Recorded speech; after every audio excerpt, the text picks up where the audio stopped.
मलिका furniture, मियारी furniture का दूसरा नाम मलिका फर्नीचर। बरस बरस से आपकी खिदमत करने वाली शख्सियत फारूक अशरफ की पेशकश मियारी, आला और बेहतरीन क्वालिटी का हस्ब इस्तिताअत भी जहेज का मुकम्मल फर्नीचर सेट 20 साल वारंटी कार्ड के साथ हासिल कीजिए। मलिका फर्नीचर, रूबरू Walter hotel, Mughalpura, Hyderabad.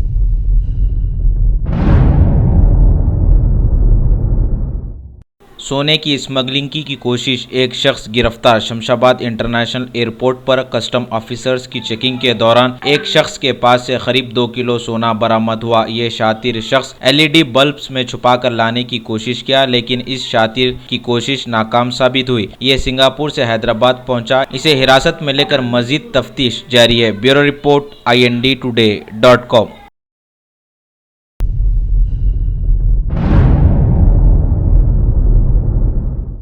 Outer ring road पर एक कार को लगी अचानक आग। आउटर रिंग रोड पर एक कार को अचानक आग लग गई और देखते ही देखते शोलापोश हो गई। फौरी फायर ब्रिगेड के अमले ने काफी जद्दोजहद करते हुए आग पर काबू पा लिया। आग लगने से कार मुकम्मल तौर पर जलकर खाकिस्तर हो गई। आग लगने की वजह का पता चल ना सका। Bureau report INDtoday.com।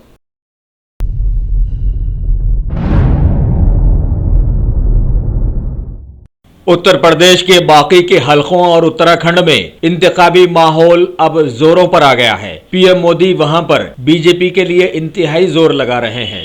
श्रीनगर और त्रिपुरागढ़ में उन्होंने रैलियों को मुखातिब किया। पार्टी सदर श्री अमित शाह के साथ साथ दूसरे आला लीडर्स भी वहां पर लोगों को मुखातिब करने में जुटे हुए हैं। कांग्रेस के श्री राहुल गांधी ने हरिद्वार में नुक्कड़ सभा को मुखातिब करते हुए बताया कि लोगों के हाथ में अब आखिरी मौका आ गया है।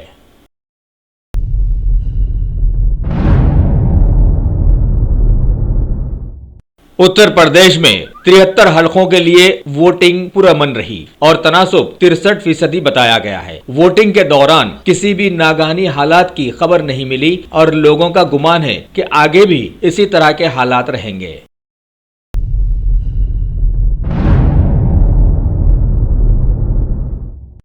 उत्तर प्रदेश में MLC के इलेक्शंस में 3 सीट्स पर BJP ने कब्जा जमा लिया है। PM मोदी ने इस पर तबसरा करते हुए बताया कि ये आने वाले वक्त के लिए अच्छी बात है और खुश होकर आवाम का शुक्रिया अदा किया। अब आगे देखें कि वहां के लोग असेंबली इंतखाबात का क्या करते हैं।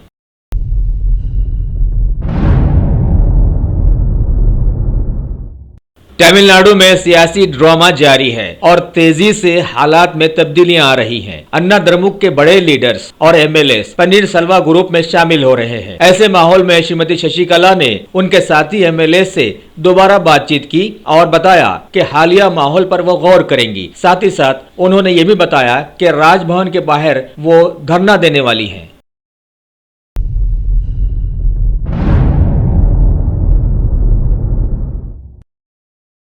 रिजर्व बैंक ऑफ इंडिया के गवर्नर श्री उर्जित पटेल ने मुल्क के तमाम बैंक से कर्जों में कमी लाने के लिए कहा है और बताया कि इस तरह से बैंक्स को आने वाले वक्तों में ज्यादा फायदा होगा।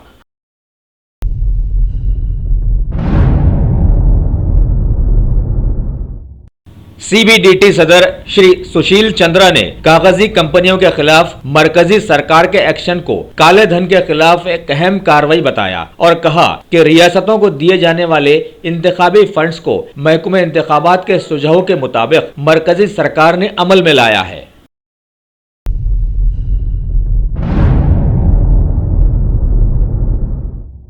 उत्तराखंड के पहाड़ों के दामन में बसे रुद्रप्रयाग में आज औसत दर्जे का जलजले का झटका महसूस किया गया। पिछले एक हफ्ते में वहां पर यह तीसरा झटका था। जलजले की वजह से कोई जानी या माली नुकसान की कोई खबर नहीं मिली है।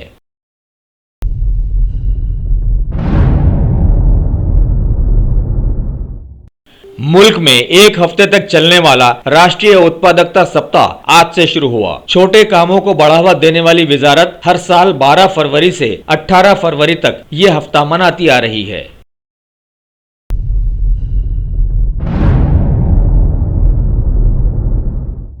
मरकजी सरकार ने बताया कि वो बहुत जल्द NPPA को खुद मुख्तफी बनाने के लिए खवानीन में तरमीम लाने का इरादा रखती है, जिससे करीब 350 दवाओं की तैयारी में आसानी हो जाएगी और उनकी कीमत फरोख्त पर भी नजरसानी पड़ जाएगी।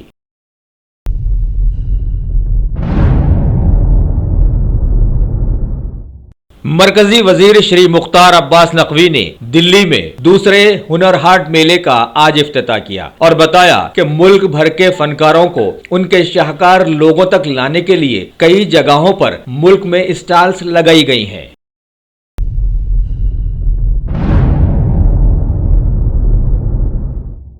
अमेरिका में नए सदर श्री डोनाल्ड ट्रंप की वजह से जो कंपनियां दूसरे ममालिक जाने की तैयारी में हैं, उन्हें सदर ने इंतबाह दिया है कि वो इतनी आसानी से उन्हें वहां से जाने नहीं देंगे और ना ही वहां से उनके काम करने वालों को वो कंपनीज निकाल सकेंगी। साथ ही उन्होंने ये भी बताया कि इन कंपनियों के लिए वो आने वाले वक्त में कुछ छूट वाले काम पर जुटे हुए हैं।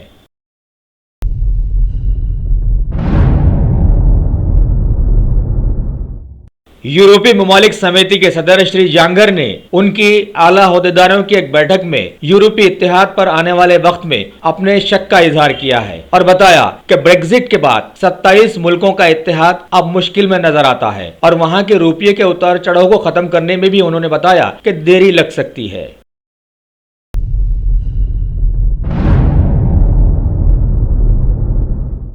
अफगानिस्तान के सदर मुकाम पर हुए एक खुदकश कार बम धमाके में 7 लोग हलाक हुए और सैकड़ों जख्मी हो गए हैं। खबर है कि एक कार में धमाकू मादा लेकर अफगान मिलिट्री की गाड़ी को टक्कर मार दी गई थी।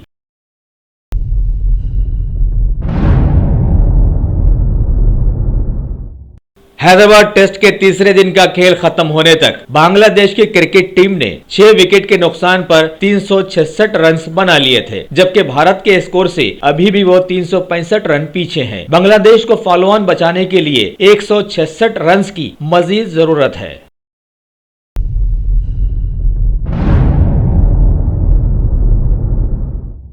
मजे की बात है कि आम क्रिकेट मैचेस में बाज दफा जैसे होता है, वैसे ही अब आंखों से माजूर अफराद की टीम का T20 क्रिकेट वर्ल्ड कप के फाइनल में सामना होगा पाकिस्तान की माजूर अफराद की टीम से। भारत ने सेमीफाइनल में श्रीलंका को 10 विकेट से हराकर फाइनल में अपनी जगह बनाई थी। अब देखें ये मजेदार मैच क्या नतीजा निकालता है।